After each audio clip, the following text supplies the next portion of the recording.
Thank you, Agata, for joining us today at the Albert Hirschman Center on Democracy to talk about youth and the just transition.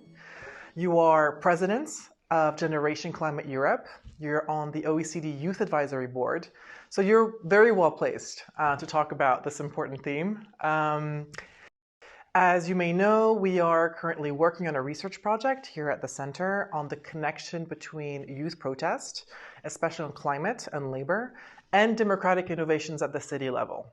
We want to find out what it takes for successful new mechanisms for youth engagements to be developed by municipalities. And today, in the context of today's workshop, we are exploring in particular the engagement of young people in decision-making processes related to just transitions. So first of all, I wanted to ask you a first question related to this morning's keynote speech that you gave prior to the workshop. You mentioned that the definition of just transition in EU debates might be missing some elements. Would you care to elaborate?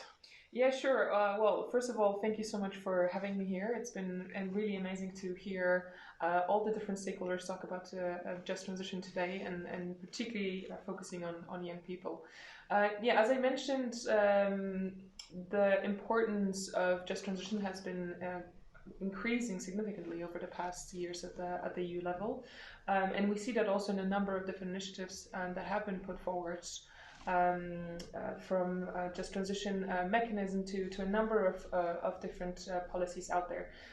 Now, the concept of just transition, I think, in the context of the debates, is very often missing some elements. One of them is gender and social justice, so really not placing enough attention on the fact that the climate crisis is disproportionately affecting women, in particular women from marginalized communities.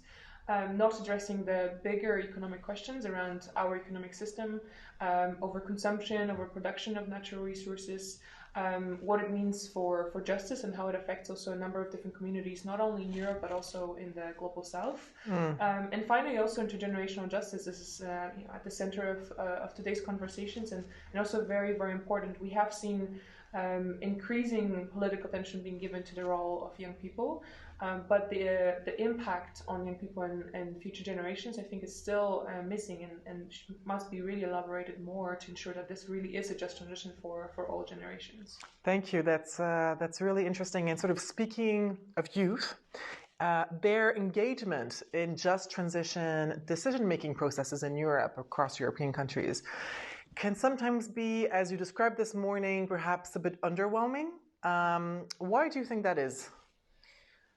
This is a complex question. I think there are a number of reasons why that is happening. I mean, we dove a little bit deeper into that topic in our report published last year, where we analyzed a number of different member states and the level of youth engagement in the just transition mechanism implementation.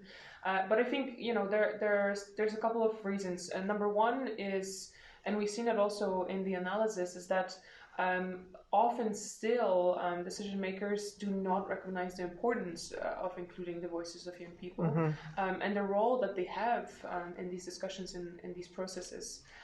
Number two, I think really sometimes not having capacity or not having resources on knowing how to do it.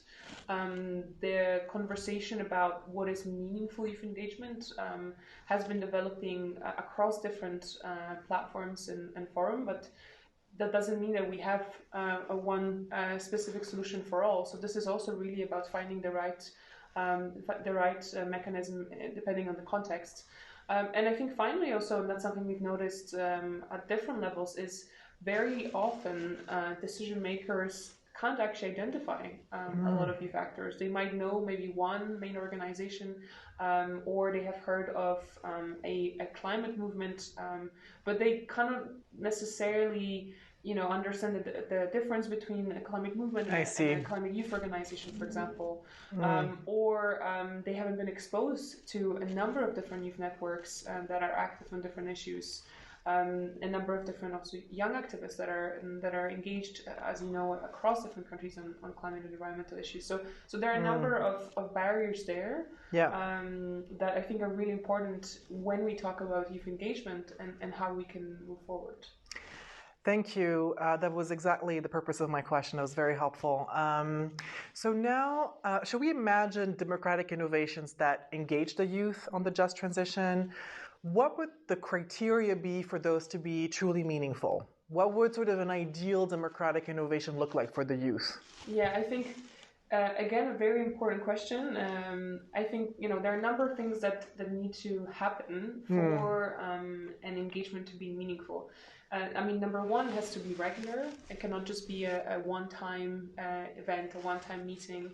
Right. It has to happen on a regular basis. It shouldn't be ad hoc as well. It should be linked to a specific decision-making process. This is also really about placing co-creation and co-ownership at the heart of these engagements and participation mechanisms.